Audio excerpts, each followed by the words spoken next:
డబ్బు, అనారోగ్యం, ఉద్యోగం, వ్యాపారం, అప్పులతో బాధపడుతున్నారా? మీకోసమే మేనిఫెస్టింగ్ మిరాకిల్స్ 11 డేస్ ప్రోగ్రామ్.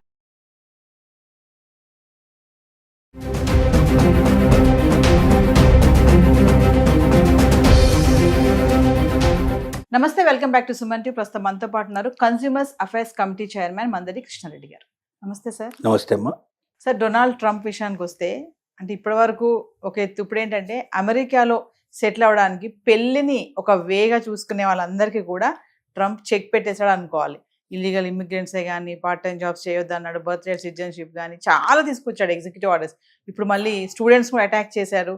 మళ్ళీ ఇప్పుడు వచ్చేసి ఏంటంటే పెళ్లి అంటే అమెరికా సంబంధాలు వస్తున్నాయి కదా, అమెరికా సంబంధం చేద్దాం అనుకునే, అమెరికా అబ్బాయిని చేసుకోవాలనుకునే వాళ్ళందరికీ కూడా ఇలా పెళ్లి మార్గాన వచ్చి సెటిల్ అయిపోతున్నారు అనుకునే వాళ్ళకి కూడా చెక్ పెట్టేశారు ట్రంప్. ఒకసారి దాని గురించి మాట్లాడుకుంటే సార్. అమెరికా అబ్బాయిలే కాదు, అమెరికా అమ్మాయిలు కూడా చేసుకోవాలనుకునే వాళ్ళు. ఎందుకంటే ఏ రకమైన పద్ధతిలో అమ్మాయిని చేసుకున్నా అబ్బాయిని చేసుకున్నా అక్కడ డిపెండెంట్ వీసా కింద పోవచ్చు అనే టాస్క్తో ఉండేవాళ్ళు చాలా మంది ఉంటారు.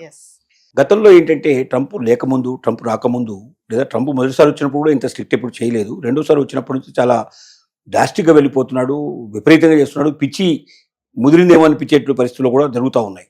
ఏ రాత్రి ఏ ఆలోచన వస్తుందో, పొద్దునికల్లా ఏది ఇంప్లిమెంట్ చేస్తాడో తెలియని పరిస్థితుల్లో అమెరికన్ ప్రజలు వణికిపోయేటువంటి స్టేజ్ వచ్చింది. దాంట్లో ముఖ్యంగా వలస వెళ్ళిన వాళ్ళు, మనలాంటి మన దేశం నుంచి వెళ్ళినట్టు వాళ్ళు లాంటి వాళ్ళకి చాలా ఇబ్బందులు ఎదురైనాయి. వీలైనంత వరకు వలసదారులను తగ్గించాలనే కోరికలో ఉన్నాడు. కాబట్టి ఏ కారణాలు దొరుకుతాయా, ఎలా నొక్కేద్దామని చూస్తున్నాడు.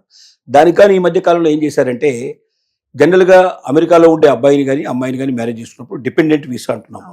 అంటే మ్యారేజ్ చేసుకున్నప్పుడు ఏమవుతుందంటే భార్యాభర్తలు అవుతారు. భార్యాభర్తలు అయినప్పుడు భార్య మీద భర్త, భర్త మీద భార్య డిపెండ్ అయ్యే పరిస్థితి ఏర్పడుతుంది. కాబట్టి ఒక్కరు దూరంగా ఉండడం అనేది కరెక్ట్ కాదు. ఏ దేశమైనా దీన్ని ఒప్పుకుంటుంది. అమెరికా కూడా దీన్ని యాక్సెప్ట్ చేసింది. గతంలో విపరీతంగా జరిగాయి. కొంతమంది అయితే అమెరికాలో స్థిరపడడానికి పెళ్లిని ఒక ఆయుధంగా తీసుకున్నారు. అంటే ఇక్కడ మ్యారేజ్ చేసుకున్నట్టుగా సర్టిఫికేట్ తీసుకుని పోవడం, అమెరికాలో వెళ్ళినాక విడాకులు ఇచ్చేసుకోవడం, వాళ్ళు అక్కడ సెటిల్ అయిపోవడం, మళ్ళీ వెనక్కి రావాల్సిన అవసరం లేకుండా సెటిల్ అయిపోయేటువంటి కానీ దీన్ని ఒక మార్గంగా తీసుకున్నారు. అలాంటి పెళ్లిళ్ళు కొన్ని వేల పెళ్లిళ్ళు జరిగినాయి అట్లా. ఇప్పుడు దాన్ని మొత్తం టోటల్గా బ్రేకప్ చేయడానికి వీళ్ళు ఏం ప్లాన్ చేశారంటే, డిపెండెంట్ వీసా మ్యారేజ్ జరిగిపోయింది, ఓకే, డిపెండెంట్ వీసాకి అప్లై చేశారు. అప్లై చేయంగానే ఇక్కడ ఎప్పుడైతే ఇంటర్వ్యూ ఉంటుందో క్యాండిడేట్కి, సేమ్ టైం అక్కడ అబ్బాయి ఉన్నా అమ్మాయి ఉన్నా అక్కడ కూడా ఇంటర్వ్యూ ఇదే టైం. అంటే రెండు వైపులో ఏం జరుగుతుందో వీళ్ళకి వినిపించేట్టుగా తెలుస్తుంది. అంటే వాళ్ళకి తెలుస్తుంది, ఎవరైతే ఇంటర్వ్యూ తీసుకుంటారో వాళ్ళు ఏం సమాధానం చెప్తున్నారో వీళ్ళకి సేమ్ క్వశ్చన్ ఇద్దరిని అడుగుతారు, ఏం ఆన్సర్ చెప్తారో చేస్తారు. ఆన్సర్లో తేడా వస్తే ఇది కరెక్ట్ కాదు, ఇది ఏదో డూప్లికేట్ మ్యారేజ్, ఇది ఒరిజినల్ మ్యారేజ్ కాదని చెప్పి కొట్టేసేసి ఇమీడియట్ డిపెండెంట్ వీసా లేదని చెప్పి క్యాన్సిల్ చేస్తున్నారు. ఒక్కోసారి వాడిది కూడా క్యాన్సిల్ చేసే పరిస్థితులు కూడా కొన్ని తీసుకొస్తున్నారు కొన్ని సందర్భాలు. ఇది ఇప్పుడు భయంకరమైన పరిస్థితి అన్నట్టు. కాబట్టి జాగ్రత్తగా ఉండాలి. మొట్టమొదటి జరుగుతుంది ఇక్కడ ఏంటంటే, మ్యారేజ్ జరుగుతాయి, మ్యారేజ్ కన్నా ముందో లేకపోతే మ్యారేజ్ తర్వాతనో వెళ్ళి మనం రిజిస్టర్ మ్యారేజ్ చేసుకుంటున్నాం. ఎందుకంటే రిజిస్టర్ మ్యారేజ్ సర్టిఫికేట్ మస్ట్. మామూలుగా నేను మ్యారేజ్ చేసుకున్నాను ఫోటోలు చూపించే సిస్టమ్ అంతా కూడా గతంలో ఉండేది. ఆ తర్వాత ఒక కాలం వచ్చిన తర్వాత దాన్ని అమెరికా ఒప్పుకోలేదు. వెస్ట్రన్ కంట్రీస్లో అంతా కూడా you must have the certificate, registration certificate కావాలి కంపల్సరీ కానీ కండిషన్ పెట్టారు. ఇప్పుడు రిజిస్టర్డ్ మ్యారేజ్ సర్టిఫికేట్ కావాలి. రిజిస్టర్డ్ మ్యారేజ్ సర్టిఫికేట్ కావాలంటే మ్యారేజ్ కన్నా ముందన్నా వీళ్ళు చేసుకోవాలి, మ్యారేజ్ తర్వాతనే చేసుకోవాలి. అదే రోజు అంటే చాలా కష్టం. మన సిస్టంలో ఎలా ఉంటాయంటే, పెళ్లి కాగానే వెంటనే 2 రోజులు 3 రోజులు బయటకు పోకూడదని ఇట్లాంటి కొన్ని కండిషన్స్ ఉంటాయి. మరి కొత్త పెళ్లి కొడుకు పెద్ద కొడుకు 1 గంటలోనే బయటకు పోయి రిజిస్ట్రేషన్ మ్యారేజ్ చేసుకోవడం కష్టం. తర్వాత మన మ్యారేజ్ తంతు చాలా గంటలు గడిచే అవకాశం ఉంది. కొన్ని బ్రాహ్మణ్స్ మ్యారేజెస్ అయితే 4-5 గంటలు కనీసం జరుగుతూ ఉంటాయి. అంటే ఒక్కొక్క దాంట్లో ఒక రకమైన పద్ధతులు, ఒక సిస్టమ్స్, కస్టమ్స్ ఉంటాయి మనకు. దాని ప్రకారం మ్యారేజ్ అనేది ఒక డే మొత్తం కంప్లీట్ ప్రాసెస్ నడుస్తుంది మనకు. ఈ ప్రాసెస్ అంత లోపల ఆ రోజు వెళ్ళి వాళ్ళు చేసుకోవడం కష్టం. కాబట్టి 2 days 3 days 4 days పైన ఒక 1 week తర్వాతనో, కొంతమంది 1 month తర్వాతనో మ్యారేజ్ సర్టిఫికేట్ తీసుకొస్తారు. అంటే అక్కడ కూడా అప్లై చేసుకోవాలి. దాని డేట్ రాగానే వీళ్ళని సాక్షులు తీసుకెళ్ళాలి, సంతకాలు పెట్టాలి, గుండు దండలు మార్చుకుంటారు, సర్టిఫికేట్ తీసుకొని వచ్చేస్తారు. ఆ సర్టిఫికేట్ డేట్కిను ఒరిజినల్ మ్యారేజ్ డేట్కి మధ్యలో తేడా ఉంటుంది. So what is your marriage date అని అడిగాడు అనుకోండి, టక్కున జ్ఞాపకం వచ్చేది ఏంటంటే మనం మామూలుగా వేసుకునే మ్యారేజ్ జ్ఞాపకం వస్తుంది. ఎందుకంటే పత్రికలకు పట్టించడం, 1 నెల రోజుల పాటు ప్రాసెస్ అంతా ఈ మంది మార్పుల వ్యవహారం అంతా ఉంటుంది కదా. సో జనరల్గా జ్ఞాపకం ఉండేది సర్టిఫికేట్ డేట్ మనకు. ఎందుకంటే సర్టిఫికేట్ దేనికోసం అంటే అమెరికా పోవడానికి సర్టిఫికేట్ కోసం మనం తెచ్చుకున్నాం. కానీ సహజంగా చెప్పేది అంటే మ్యారేజ్ డేట్ చెప్పేస్తారు. చెప్పంగానే ఏమవుతుందంటే క్యాన్సిల్ చేసే అవకాశాలు ఉన్నాయి. అంటే డిఫరెన్స్ ఉండకూడదు. మనకు ప్రొడ్యూస్ చేసినటువంటి డాక్యుమెంట్స్లో ఉండేటువంటి డేట్స్ కానీ, వ్యవహారం కానీ, మనీ కానీ ఏదైనా సరే వాళ్ళు అడిగిన ఫిగర్కి మధ్యలో డిఫరెన్స్ రాకూడదు.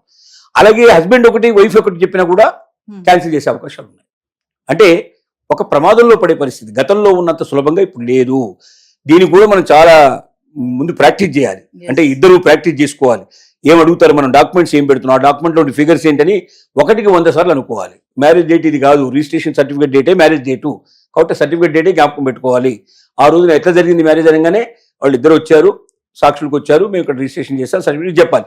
అంతేగాని పెళ్లికి 100 మంది వచ్చారు, బాగా జరిగింది, మంచి భోజనాలు పెట్టాము అని ఇవన్నీ చెప్పాలి. ఎందుకంటే ఆ మ్యారేజ్ మనకు జ్ఞాపకం వస్తుంటుంది. ఇంకా ఆ ఊహల్లోనే ఉంటాం, మనం ఆలోచనలో ఉంటాం. అది మెమరబుల్, మనకు జీవితంలో ఒక మధురైనట్టు ఒక మనకు ఆనందకరమైన విషయం కాబట్టి సంఘటన జ్ఞాపకం ఉంటుంది మనకు. సో ఇలాంటివి ఇండియన్స్ చాలా తప్పులు చేస్తున్నారు. ఈ తప్పుల వల్ల ఇప్పుడు బాగా దొరికిపోతున్నారు. ఒక్క 4,000 వీసాలు సుమారుగా ఈ మధ్య కాలంలోనే డిపెండెంట్ వీసాలు క్యాన్సిల్ అయినట్టుగా తెలుస్తున్నారు. 4,000 అంటే మీరు ఎంత గణనీయమైందో మీరు తెలుసుకోవచ్చు. ఒక సంవత్సరం మొత్తం తీసుకుంటే ఇంకెన్ని అవుతాయో కూడా మనకు తెలియని పరిస్థితి. అంటే ఒకప్పుడు ఏంటంటే మ్యారేజ్ అయ్యిందంటే సహజంగా ప్రాబ్లమే ఉండేది కాదు. మ్యారేజ్ సర్టిఫికేట్ ప్రొడ్యూస్ చేసేస్తే ఏదో పేరుకు ఒక 2-3 ప్రశ్నలు అడిగేవాళ్ళు, పంపించేసేవాళ్ళు. అంటే ఇట్స్ డెఫినెట్ గా మ్యారేజ్ అయితే 100% వస్తుంది సర్టిఫికేట్ అని నిర్ణయం. అందుకే ఏంటి, కొంతమంది 3 రోజుల్లో మ్యారేజ్ చేసుకుని వెళ్ళిపోయిన వాళ్ళు ఉన్నారు. 3 days లో మ్యారేజ్ చేసేసుకొని సర్టిఫికేట్ తీసుకొని తర్వాత తను వెళ్ళిపోతాడు, తర్వాత వైఫ్ వచ్చేటట్టుగా ఏర్పాటు చేసుకున్నారు. లేదా అదే రోజున వారం రోజులు, 10 రోజులు, 15 రోజులు దొరికిన వాళ్ళైతే అదే రోజున ఇద్దరు కలిసి వెళ్ళిపోయిన సంఘటనలు కూడా మనకు ఉన్నాయి. విశాఖ అప్లై చేసుకుని వెళ్ళిపోయిన సంఘటనలు ఉన్నాయి. కానీ ఈ రోజున ఆ పరిస్థితి లేదు. ఈ సిచ్యువేషన్ ఒకటి. ఇంకో రెండోది ఏంటంటే, డిపెండెంట్ వీసా వాళ్ళు ఎవరు కూడా వారు జాబ్ చేయడానికి వీల్లేదు. That is the condition. Dependent అంటే నా మీద ఆధారపడి ఇంట్లో ఉండి తను నా కోసం ఎదురు చూస్తూ ఒకరికొకరు ప్రేమగా జీవితం గడపడానికి భారీగా నా జీవితంలో ప్రవేశించింది కాబట్టి తను అక్కడ ఉండి నేను ఇక్కడ ఉంటాను న్యాయం కాదు కాబట్టి ఆమెను నేను తెచ్చుకున్నాను, నా ఇంట్లో పెట్టుకున్నానని చెప్పుకోవడానికి బాగుంటుంది. కానీ డిపెండెంట్ వీసా వాళ్ళు ఇప్పుడు ఉద్యోగాలు చేయకూడదని కండిషన్ పెట్టారు. గతంలో ఇంత రిస్ట్రిక్షన్ లేదు. చదువుకోవాలంటే కూడా మళ్ళీ దానికి సపరేట్గా దానికి ఒక సిస్టమ్ అంతా కూడా ఉంది. దానికి అప్లై చేసుకోవాలి, వాళ్ళు యాక్సెప్ట్ చేస్తారు చేయడం. తెలియకుండా, ప్రభుత్వానికి తెలియకుండా ఉద్యోగం చేసినా, లేకపోతే చదువుకున్నా, లేదా ఏదైనా ఇంట్లో చేసే వ్యాపారాలంటూ మొదలుపెట్టినా డిపెండెంట్ వీసా వెంటనే క్యాన్సిల్ అయిపోతుంది. వెంటనే ఫ్లైట్ ఎక్కిచ్చేసి పంపించేస్తారు. ఇలాంటి డేంజర్ ఉంది. కాబట్టి దీన్ని దృష్టిలో పెట్టుకుని ఇకపైన భవిష్యత్తు లోపల మ్యారేజ్ అయితే నేను అమెరికా వెళ్ళిపోయినట్టు అనుకునే వాళ్ళది లేదు. కాబట్టి పెళ్లికి కూడా చాలా జాగ్రత్త పడాల్సి వస్తుంది. సపోజ్ వాడు తప్పు చెప్పారనుకోండి, మళ్ళీ నెక్స్ట్ వీసాకి 6 నెలలు, సంవత్సరం టైం తీసుకుంటుంది. అప్పటిదాకా మళ్ళీ అప్లై చేసుకునే అవకాశం లేదు. అంటే సంవత్సరం కాదు దూరంగా ఉండాల్సిన పరిస్థితి ఏర్పడుతుంది. పెళ్ళై కొత్త దంపతులు దూరంగా ఉండటం అనేది అభిలషణీయం కాదు. ఎందుకంటే ఆ కొత్త రోజులు, ఆ కొత్త మోజుల్లో ఉండేటువంటి ఆనందం, సంతోషం తర్వాత ఉండదు. వాస్తవం చెప్పాలంటే అవే ఎప్పటికీ జ్ఞాపకం ఉండేవి. ఎప్పటికీ అసలు నిజంగా వివాహ బంధాన్ని నడిపించే రోజులు కూడా ఆ బిగినింగ్ డేసే. ఆ బిగినింగ్ డేస్ లో ఒకరికొకరు తెలియని వాళ్ళు, వీరు ఒక ప్రపంచం నుంచి వాళ్ళు ఒక ప్రపంచం నుంచి వస్తారు. 2 ప్రపంచాలు కలుసుకొని ఒక ప్రపంచంగా మారిపోయి ఆ ఉండే దశ చాలా అనుభూతులతో కూడుకున్న దశ అది. కాబట్టి కొత్త రోజులు, కొత్త మోజులు అనేవి తర్వాత రావు. అవి జీవితంలో కురబడితే జీవితం అంతా ఒక రకంగా చప్పగా ఉండే అవకాశం ఉంటుంది. కాబట్టి మీరు ఖచ్చితంగా 100% అమెరికా వెళ్తారన్న నమ్మకంతో మాత్రం ఇవాళ మ్యారేజ్ చేసుకునే పరిస్థితి లేదు. అలా వెళ్ళాలి అంటే ఒక సుదీర్ఘమైనటువంటి ఎక్స్పీరియన్స్ కావాలి. ఇద్దరు కలిసి అనేక సార్లు మీరు ట్రయల్ వేసుకోవాలి, అనేక సార్లు ప్రాక్టీస్ చేయాలి. ఇవన్నీ చేసి గట్టిగా జ్ఞాపకం పెట్టుకుని తేడా లేకుండా చెప్పగలిగి అంత బాగా మీరు పర్ఫెక్ట్ గా మీరు ప్రదర్శన చేయగలిగితేనే మీరు వెళ్ళగలుగుతారు. అక్కడికి వెళ్ళిన తర్వాత కూడా డిపెండెంట్ వీసా ఏవైతే రూల్స్ ఉన్నాయో రూల్స్ అన్ని అతిక్రమించకుండా పర్ఫెక్ట్ ఉంటే మీకు జీవితం గడుస్తుంది.